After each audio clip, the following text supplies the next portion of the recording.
Good morning. Today I am Ritu Rathi, faculty of JMC Group of Institute.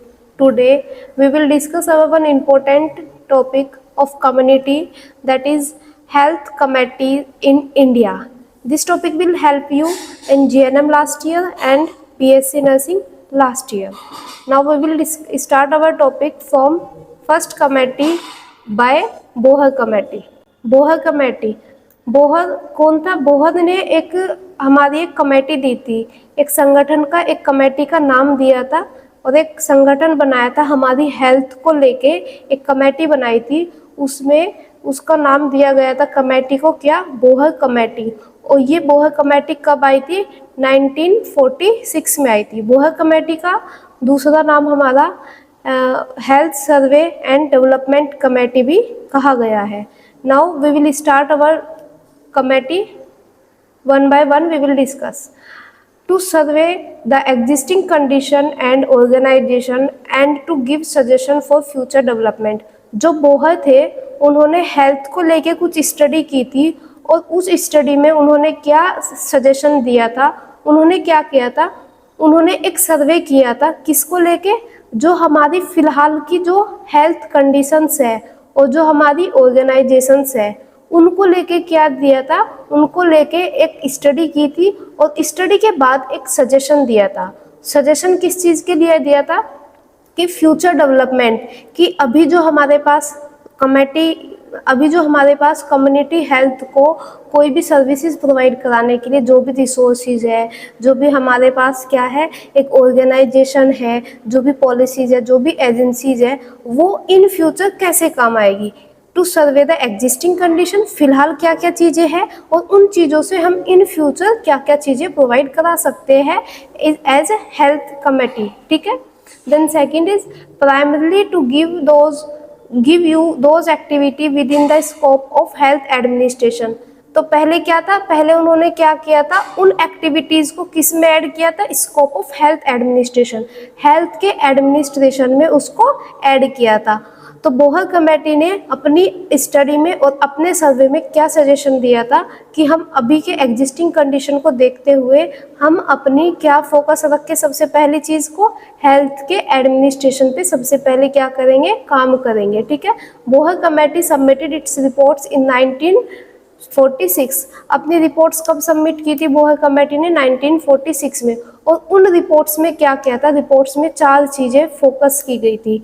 The report consist of 4 volume. Reports में 4 चीज़ें थी। पहला, a survey of the state of the public health and existing health organisation. पहला क्या था?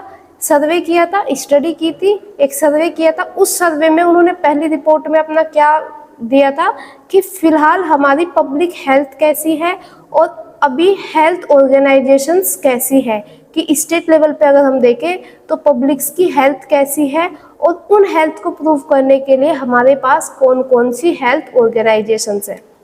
Now second क्या दिया था उन्होंने? 4 वॉल्यूम में क्या दिया था? दूसरा, रिकमेंडेशंस दी थी, अपेंडिक्स दिए थे एंड समरीज दी थी। अब देखते हैं उन्होंने क्या क्या रिकमेंडेशन क्या क्या दिए थे। उनको रिकमेंडेशन को हम शॉर्ट टर्म प्लान भी बोलते हैं। बोहर ने अपने सर्वे में एक बहुत शॉर्ट टर्म प्लान दिया था कि हम हेल्थ को और हेल्थ की ऑर्गेनाइजेशन को और फिलहाल जो हेल्थ की कंडीशंस है, existing condition of the health, उनको कैसे इंप्रूव कर सकते हैं, वो उन्होंने अपनी स्टडी में बताया था और कुछ सजेशंस दिए थे। जैसे कि to be implement within 5 to 10 year. जो भी उन्होंने वो सजेशन देंगे वो क्या होना चाहिए?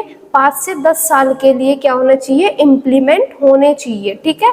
Second, each primary health centre in the rural area to be centred to a population of 40,000। क्या बोला था बोहर कमेटी ने? क्या बोला था कि हम प्राइमरी हेल्थ सेंटर्स जो बनाते हैं ना, एक प्राइमरी हेल्थ सेंटर्स के अंडर कितनी पॉपुलेशन आनी चाहिए? 40,000 पॉपुलेशन कवर होनी चाहिए। मींस एक पीएचसी 40,000 लोगों को क्या है? हेल्थ फैसिलिटीज प्रोवाइड कराएगा। थर्ड क्या है? It should have a second be health centre to serve as a supervisory coordinating and referral institute.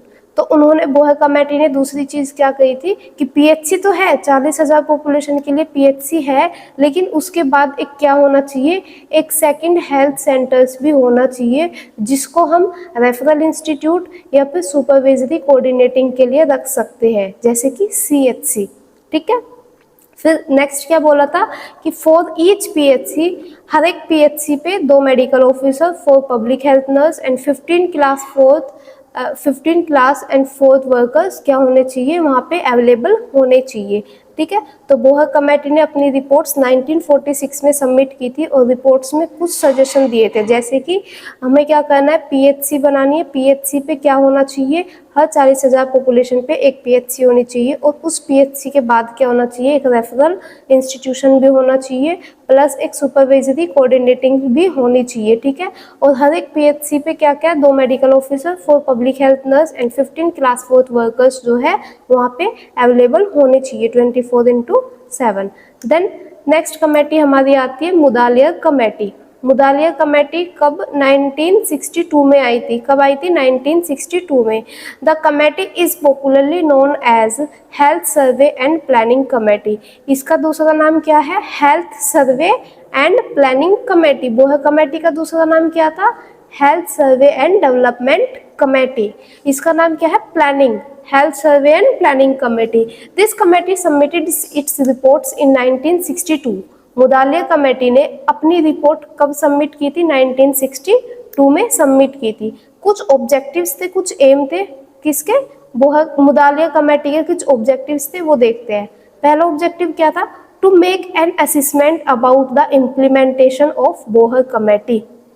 पहला ऑब्जेक्टिव, पहला एम क्या था मुदालियर का, कि जो भी बोहर ने अपनी रिकमेंडेशंस दी थी वो इम्प्लीमेंट हो रही है या नहीं हो रही है, पहले इस चीज को असिस करना है। ठीक है। Then second, to receive the first and second 5-year plan, revise the first and second 5-year plan. तो मुदालियर ने क्या किया था, फर्स्ट और सेकंड 5-year प्लान को क्या किया था, रिवाइव किया था, दोबारा से रिव्यू, दोबारा से उसको इम्प्लीमेंट किया था। Then next, to make further recommendation for health and development of the country. फिर तीसरी बात क्या बोली थी इन्होंने मुदालियर ने, कि हम पब्लिक हेल्थ के लिए प्लस अपनी कंट्री की हेल्थ के लिए और ज़्यादा रिकमेंडेशन, और ज़्यादा सलाह दे सकते हैं, और ज़्यादा सलाह की, और ज़्यादा रिकमेंडेशन की नीड है अगर हमें अपनी कंट्री की हेल्थ को क्या करना है, अच्छा रखना है, प्लस अपनी कंट्री को अगर डेवलपमेंट की तरफ लेके जाना है, डेवलप करना है तो। ठीक है। देन नेक्स्ट, मेजर ऑब्जर्वेशंस क्या थे, मुदालियर कमेटी के मेजर ऑब्जर्वेशंस क्या थे, that it was found that the basic health facilities had not reached at least half of the nation.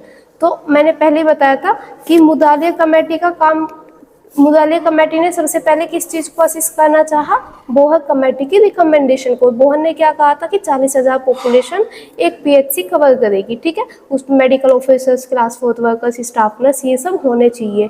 तो उन्होंने अपनी स्टडी में, मुदालियर ने अपनी स्टडी में क्या फाइंड आउट किया कि जो बेसिक हेल्थ फैसिलिटीज़ है, जो कि पीएचसी हो या सीएचसी जो प्रोवाइड होनी है, वो क्या है, वो हाफ ऑफ द नेशन में भी क्या है, प्रोवाइड नहीं हो रही है। मीन्स इन्होंने बोहर कमेटी की क्या है, कमियां ढूंढनी स्टार्ट की थी। ठीक है। तो सेकंड क्या था, poor functioning of PHC means primary health centre with lack of referral system and gross under the staffing due to insufficient resources. दूसरी चीज़ ये भी उनकी क्या थी, एक कमी थी, बोहर कमेटी की कमी इन्होंने फाइंड आउट की थी कि जो पीएचसी है वो अपना काम ठीक से नहीं कर रही है। ठीक है। फिर इन्होंने क्या किया, बोहर कमेटी की जो रिकमेंडेशंस थी उनको फेल करते हुए अपनी कुछ सलाह दी थी, खुद अपनी कुछ रिकमेंडेशंस दी थी। तो वो क्या थी, पहले देखते हैं, to strengthen the district hospital to function as a central base for providing speciality services. इन्होंने क्या बोला था, मुदालियर ने बोला था कि हम क्या करते हैं, जो डिस्ट्रिक्ट हॉस्पिटल है उसकी स्ट्रेंथ को क्या करते हैं, बढ़ा देते हैं, जो डिस्ट्रिक्ट हॉस्पिटल है उसमें स्टाफ्स की, नर्स की, उसकी स्ट्रेंथ को, डॉक्टर्स को, उनको बढ़ा देते हैं ताकि एक अच्छे से क्या हो सके, वो पेशेंटों को और कम्युनिटी हेल्थ के लोगों को क्या हो सके, स्पेशल सर्विसेज क्या है मिल सके। डिस्ट्रिक्ट हॉस्पिटल्स के फंक्शंस को, काम को क्या कर दिया, बढ़ा दिया। ठीक है। फिर सेकंड क्या था, to improve the quality of health service at primary health centres. दूसरा इन्होंने बोला था कि क्या करते हैं, जो पीएचसी है, पीएचसी पे जो हेल्थ सर्विसेज है उसकी क्वालिटी को इम्प्रूव करते हैं, क्वालिटी केयर प्रोवाइड करना स्टार्ट कराते हैं पीएचसी लेवल पे भी। फिर थर्ड क्या था, इम्प्रूव सेकेंडरी लेवल सर्विसेज। जो सेकेंडरी लेवल सर्विसेज है उनको भी क्या करना है, इम्प्रूव करना है। ये इनकी रिकमेंडेशंस थी। फिर नेक्स्ट देखते हैं, बोहर कमेटी हो गई, मुदालिया कमेटी हो गई। देन नेक्स्ट देखते हैं क्या, चड्डा कमेटी। चड्डा कमेटी, चड्डा कमेटी ने किस पे काम किया था, मलेरिया इरेडिकेशन कंट्रोल प्रोग्राम पे इन्होंने अपनी सजेशन दिए थे और इन्होंने उस पे ही काम किया था। तो देखते हैं, national malaria eradication programme suggested to appoint special committee to study and plan the activity required to be appointed in the maintenance phase of malaria. जो चड्डा कमेटी थी, जब चड्डा कमेटी आई हमारी कब, 1963 में, उस टाइम क्या था, मलेरिया का बहुत ज़्यादा क्या है, कहर पड़ रहा था कम्युनिटी पे। तो क्या हुआ था, उसी टाइम चड्डा ने क्या किया था, अपनी एक कमेटी बनाई थी और उस कमेटी को क्या बोला गया था, national malaria eradication programme suggested committee. ठीक है। उसमें क्या किया था चड्डा ने, उसमें इस कमेटी ने, चड्डा कमेटी ने क्या किया था, स्टडी की थी, किसके ऊपर, मलेरिया के ऊपर स्टडी की थी। और मलेरिया को कैसे हम इरेडिकेट कर सकते हैं, कैसे हम उसको ख़त्म कर सकते हैं, उस चीज़ के लिए क्या है, प्लान किया था कि कौन कौन सी एक्टिविटी ऐसी है, कौन कौन सी ऐसी एक्टिविटीज़ है जिससे कि हम मलेरिया को क्या कर सकते हैं, एक मेंटेनेंस फेज से लेके उसको एक इरेडिकेशन फेज में लेके आ सकते हैं। ठीक है। तो नेक्स्ट देखते हैं, चड्डा कमेटी ने क्या क्या रिकमेंडेशंस दी थी। पहली क्या रिकमेंडेशन थी, maintenance phase of malaria should be carried general health service eight block level and district level through the basic health workers. इन्होंने पहली रिकमेंडेशन दी थी कि जो मलेरिया है उसका जो मेंटेनेंस फेज है, जो मलेरिया को हम कंट्रोल कर रहे हैं, उस कंट्रोल को करने के लिए कौन कौन काम करेगा, हमारा ब्लॉक लेवल पे भी काम होना चाहिए, डिस्ट्रिक्ट लेवल पे भी काम होना चाहिए। किन के थ्रू, बेसिक हेल्थ वर्कर्स के थ्रू क्या होना चाहिए, काम होना चाहिए। Basic health workers should make home visit once in a month to perform malaria activity. और फिर चड्डा कमेटी ने बोला था, अपनी मतलब रिकमेंडेशन में बोला था कि जो बेसिक हेल्थ वर्कर्स हैं वे महीने में एक बार कम्युनिटी के घरों में जाए, घर घर जाए और जो मलेरिया है उसकी एक्टिविटीज़ को क्या करे, उनको नोटिस करें कि कितना मलेरिया के केसेस आ रहे हैं, कितने ठीक हो चुके हैं, कैसी साफ सफाई है, उन सब के बारे में, उन एक्टिविटीज़ को क्या करें, उनको परफॉर्म करें। ठीक है। देन नेक्स्ट आते हैं हमारा क्या, मुखर्जी कमेटी। मुखर्जी कमेटी कब आई थी, 1965 में। ठीक है। After 2 years of implementation of Chadha committee, the recommendation it came to light that the basic health workers could not function effectively in the designation of multi-purpose health workers। क्या कर रहे थे, जो चड्डा कमेटी थी उसके 2 साल बाद क्या हुआ था, चड्डा कमेटी के 2 साल बाद ये बातें आई थी सामने कि जो हमारी चड्डा कमेटी के बेसिक हेल्थ वर्कर्स है, जो कि हमारे क्या है, एक हेल्थ फैसिलिटी के लिए भी, हेल्थ पॉलिसीज, हर एक काम के लिए, फैमिली प्लानिंग, हर एक काम के लिए क्या कर रहे हैं, अपना काम कर रहे हैं। टास्क जो है उन्हें मल्टीपल टास्क मिलते थे। लेकिन मुखर्जी कमेटी आई और मुखर्जी कमेटी ने ये चीज़ें फाइंड आउट की कि जो बेसिक हेल्थ वर्कर्स है वे अपना काम जो है, जो उनको हम काम देते हैं, वो इफ़ेक्टिवली नहीं कर पा रहे हैं as a designation of multipurpose health workers, क्योंकि उनको फैमिली प्लानिंग का भी काम करना होता था। फैमिली प्लानिंग क्या होती है, प्लस जो भी कम्युनिटी की हेल्थ की जो प्रॉब्लम्स होती थी उनको सॉल्व करना होता था, प्लस चड्डा कमेटी की वजह से उन्हीं को वो काम मिल गया था कि हर महीने में क्या करना है, हर महीने घर घर जाके क्या करना है, विजिट करनी है और इम्प्रूव करना है किसको, मलेरिया की जो एक्टिविटीज़ है, मलेरिया को कंट्रोल करने के लिए जो एक्टिविटीज़ है उनको ज़्यादा से ज़्यादा परफॉर्म करना है। लेकिन 2 साल बाद ये भी फेल हो गया कि बेसिक हेल्थ वर्कर्स जो है वो ठीक से काम नहीं कर रहे हैं as a multipurpose health workers. ठीक है। देन फिर मुखर्जी कमेटी ने अपनी रिकमेंडेशंस दी थी, उसमें क्या बोला था, to set up strong executive agencies in health directorate of each state government to exclusive deal with the family planning. क्या बोला था उन्होंने, बोला था मुखर्जी कमेटी वालों ने बोला था कि हम क्या करते हैं, एक स्ट्रॉन्ग एग्जीक्यूटिव एजेंसीज बनाते हैं to set up a strong agency in health directorate of each state. हर एक स्टेट के लिए क्या बनाते हैं, एक अलग से एक एजेंसीज बनाते हैं। हर एक स्टेट के लिए क्या करेंगे, अलग अलग एजेंसीज बनाएंगे जो किसको डील करेगी, डील विद फैमिली प्लानिंग, जो कि सिर्फ फैमिली प्लानिंग के ऊपर ही क्या करेगी, डील करेगी। Family planning health assistant to undertaken only their duties and no need to supervise the basic health workers. तो मुखर्जी ने बोला था, मुखर्जी कमेटी ने बोला था कि हम क्या करते हैं, अलग से एक एजेंसी, एक टीम बनाते हैं जो कि क्या करेगी, सिर्फ और सिर्फ फैमिली प्लानिंग पे काम करेगी। बेसिक हेल्थ वर्कर्स का सुपरविजन या बेसिक हेल्थ वर्कर्स का कोई भी काम नहीं करेगी। Dealing malaria activity from family planning activity. Mukherjee committee ने क्या करा दिया था, तो basic health workers multipurpose health workers का काम कर रहे थे, बहुत सारे टास्क कर रहे थे। तो मुखर्जी कमेटी ने क्या किया था, उन काम को क्या है, बांट दिया था कि बेसिक हेल्थ वर्कर्स जो है वो फैमिली प्लानिंग करेंगे तो वो फैमिली प्लानिंग ही करेंगे, मलेरिया का काम नहीं करेंगे। फैमिली प्लानिंग को और मलेरिया इरेडिकेशन प्रोग्राम को क्या है, दोनों को सेपरेट सेपरेट डिस्ट्रीब्यूट कर दिया गया था। ठीक है। देन नेक्स्ट आता है हमारा क्या, जंगल वाला कमेटी। जंगल वाला कमेटी कब आई थी, 1967 में आई थी। This committee also referred as committee on integration and health services. इस कमेटी का दूसरा नाम क्या है, committee on integration and health services. This committee had submitted its reports in 1967। कब सबमिट की थी इन्होंने अपनी रिपोर्ट्स, 1967 में।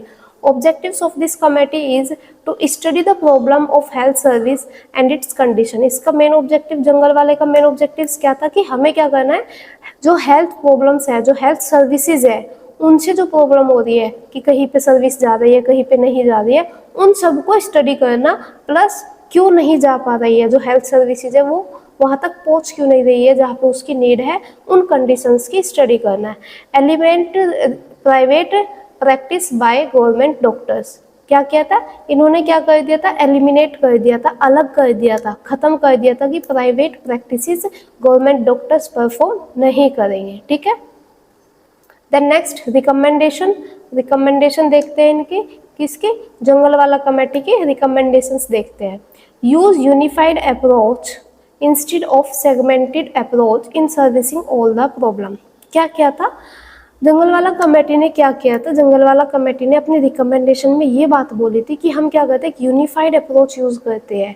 मीन्स एक तरफ से लेके चलते हैं, जो भी हमें सर्विसेज प्रोवाइड करानी है वो हम एक तरफ से लेके स्टार्ट करते हैं और एंड तक प्रोवाइड कराएंगे। ऐसे नहीं कि हम उनको क्या सेगमेंटेड फॉर्म में प्रोवाइड कराएंगे, नहीं, एक तरफ से लेके चलते हैं और दूर तक क्या है, जहाँ तक पहुँच पाएगी वहाँ तक प्रोवाइड कराएंगे।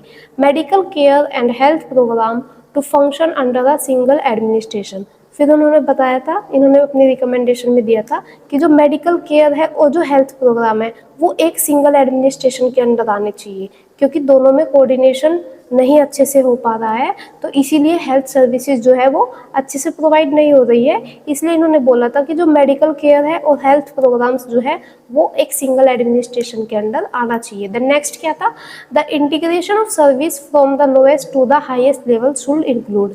जो इंटीग्रेशन है, जो हम हेल्थ फैसिलिटीज प्रोवाइड करा रहे हैं वो क्या होना चाहिए, हाई लेवल से नहीं होना चाहिए, लोएस्ट लेवल से, सबसे लो लेवल से स्टार्ट करेंगे, लोएस्ट लेवल से क्या होना चाहिए, हाईएस्ट लेवल तक इंक्लूड होना चाहिए। ठीक है। The next, equal pay for equal work. Jungalwalla committee ने क्या बोला था कि equal pay for equal work, means जो जितना काम करेगा उतना ही उसको क्या होना चाहिए, पे होना चाहिए। देन स्पेशल पे फॉर स्पेशल वर्क, जो कुछ एक्स्ट्रा या कुछ स्पेशल वर्क करेगा तो उसको क्या होना चाहिए, स्पेशल पे होना चाहिए। Then next, no private practice among government doctor and good services condition. ये बात पहले भी बोली थी इन्होंने अपने ऑब्जेक्टिव्स में ही कि एलिमिनेट कर दिया था किसको, गवर्नमेंट डॉक्टर्स क्या है कोई भी प्राइवेट प्रैक्टिसेस परफॉर्म नहीं करेंगे। ठीक है। Then next, Kartar Singh committee. Kartar Singh committee कब आई थी हमारी, 1973 में आई थी। In 1972 the government of India during the central family planning council meet appointed a committee called the committee of multipurpose worker under the health and family planning. Kartar Singh committee में क्या है, करतार सिंह कमेटी कब आई थी, 1972 में, 1972 में जो हमारी गवर्नमेंट है, इंडिया की जो गवर्नमेंट है, उन्होंने एक मीटिंग के टाइम पे क्या किया था, एक कमेटी को अपॉइंट किया था, एक कमेटी को बुलाया था जिसका नाम क्या था, committee on multipurpose worker under the health and family planning. उस कमेटी को बुला के उसको एक नाम दिया गया, committee on multipurpose workers under health and family planning.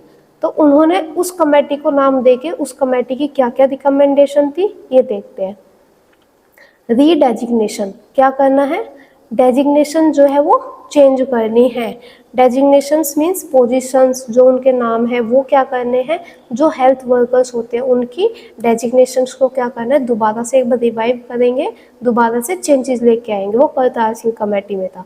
पहला क्या है, ANM should be replaced by female health workers. जो एएनएम थी, एएनएम्स को किस में रिप्लेस किया गया, फीमेल हेल्थ वर्कर्स में। Basic health workers, malaria surveillance workers, vaccinators, female primary health workers should be replaced by male health workers. Male health workers किस किस को बोला गया था, बेसिक हेल्थ वर्कर्स को, मलेरिया सर्विलेंस वर्कर्स को, वैक्सीनेटर्स को, और फीमेल प्राइमरी हेल्थ वर्कर्स को क्या नाम दिया गया था, रिप्लेस कर दिए गए थे किसके द्वारा, मेल हेल्थ वर्कर्स, और एएनएम को किसके द्वारा, फीमेल हेल्थ वर्कर्स। ठीक है, अब इन्होंने और भी चीज़ें दी थी, जैसे कि 1 प्राइमरी हेल्थ सेंटर्स पे कितना होना चाहिए, 50,000 पॉपुलेशन होनी चाहिए। फिर एक primary health centre will have 16 health services centre. एक प्राइमरी हेल्थ सेंटर्स पे कितनी पॉपुलेशन होनी चाहिए, 50,000 पॉपुलेशन होनी चाहिए। और एक प्राइमरी हेल्थ सेंटर्स के अंदर कितने सब सेंटर होने चाहिए, कितने, 16 सब सेंटर्स होने चाहिए। ठीक है, each health sub centres to provide service to 2 to 3,500 population. और जितने भी सब सेंटर्स है, एक सब सेंटर कितनी पॉपुलेशन को कवर करेगा, एटलीस्ट 2 से 3,500 पॉपुलेशंस को क्या करेगा, वो कवर करेगा। Thank you. अगर आपको इस यूनिट से या कमेटी से रिलेटेड कोई भी क्वेरी है तो आप कमेंट बॉक्स में बता देना, मैं आपको रिप्लाई करूँगी। ठीक है, थैंक यू।